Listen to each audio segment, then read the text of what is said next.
Добар ден, првачиња! Денешната училница е наменета за часот ликовно образование. Јас сум наставник Марија Богатиновска од Пробиштип и денеска ќе учиме да цртаме различни линии со молив. Цел на овој час е да се запознаете со различните видови на линии, а ги има многу.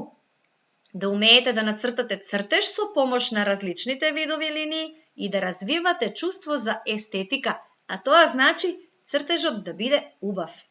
За овој час ќе ви бидат потребни блокчето за цртање, моливче и гума и дрвените боички. Подготви се и ќе продолжиме. Пред да ги запознаеме видовите на линии, да видиме како правилно се држи моливот. На овие слики се дадени повеќе начини и ние треба да откриеме кој од овие начини е правилен. Ајде да видиме дали на оваа слика јас правилно го држам моливот. Вака ли се држи ученици молив? Не, затоа ќе ставиме дека не ни се допаѓа. Дали вака се држи молив? Не. А дали вака? И вака не се држи молив. А може би вака? Не, и ова не е правилно држење. А ова? Не ми се допаѓа и ова. Ајде да го видиме овој начин.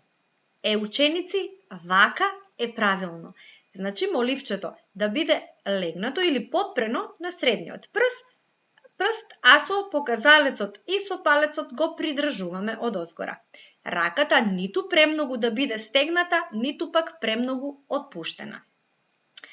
А исто така, не треба да ни лепди раката во воздух, туку треба слободно да си ја подпреме на нашето биро или на нашата површина на која што пишуваме или цртаме.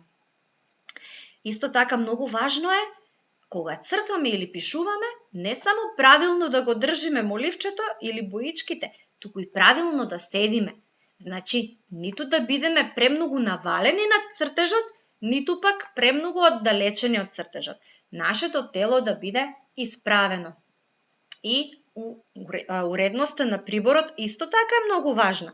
Сето околу нас да биде уредно и да не биде расфрлано насекаде. Само така ќе успееме да нацртаме убав цртеж. А сега да видиме какви можат да бидат линиите. Прави и криви. Еве ги правите линии по различни насоки. Едни легнати, едни исправени, едни како да ги дувнал ветерот закосени, а ова се криви линии. Кривите линии можат да бидат вака како шкртаница отворени, а можат да бидат и затворени. Но линиите, како што забележуваме овде, се и со различна дебелина. А што мислите? Од што зависи тоа колку дебела ќе биде линијата? Дали може би зависи од тоа колку ни е заделено моливчето или колку притискаме со раката? Ќе откриеме подоцна. Правите линии може да се цртаат и со линијар, но ако сме прецизни и внимателни и без линијар, треба да можеме да нацртаме вака прави линии. А кривите линии се цртаат со слободна рака.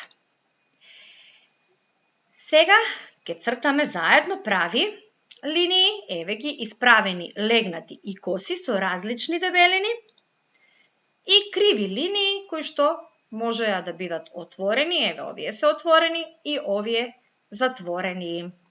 Ќе го погледнете видеото во прилог и таму ќе ви биде објаснето како се цртаат правилно линиите. Сега ќе цртаме различни видови на линии. Права исправена, легната, една крива, брановидна линија, можеме да биде и крива затворена, и тоа го направивме со моливче кое што е добро наострено. А сега ќе земеме една боичка, која што јас намерно не ја наострив, значи оставив да биде поистапена и ќе ги нацртам истите овие линии за да видите дека дебелината на линијата зависи од тоа колку ни е остар моливот. Дали ја забележувате разликата? Со различните видови на линии можеме да цртаме најразлични работи. Еве, на пример, од две легнати, една исправена и една полукружна и кружна затворена, можеме да нацртаме смајли. Можеме да нацртаме сонце. Можеме да нацртаме од прави линии и кукичка, која што сепак нема да биде само од прави линии, ќе ставиме и криви линии за кровот. Можеме да нацртаме дрво на два начини. Еве, можеме и вакво дрво да нацртаме. И при тоа да внимаваме, значи, стеблото на дрвото да биде потенко, за разлика од неговата крошна. Сега забележавме дека нацртавме смајли, сонце, дрвца и кукичка. Меѓутоа, тие се со големините, значи, нереални. Во секојдневниот живот, куќата не може да биде помала од дрвото. Сега ќе направиме вистински цртеж. Куќата е најголема и затоа ќе ја нацртаме на листот да биде најголема.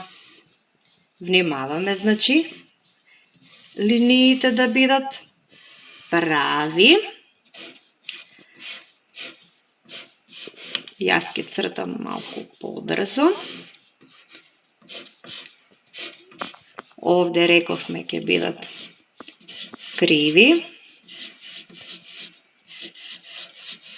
како керамиди. Ќе нацртаме и еден оджак до куќата. Ќе нацртаме дрвце кое што ќе биде секако помало од куќата. Може да нацртаме и едно уште помало од дрвце што е подалеку. Овде ќе го нацртаме сончко како свети силно, а овде ќе го нацртаме Томи како си доаѓа од училиште со неговото капче за од сонце. И тој толку многу е среќен што ги крева рацете високо и ја кажува неговата среќа. Ке му ги нацртаме сите делови од телото.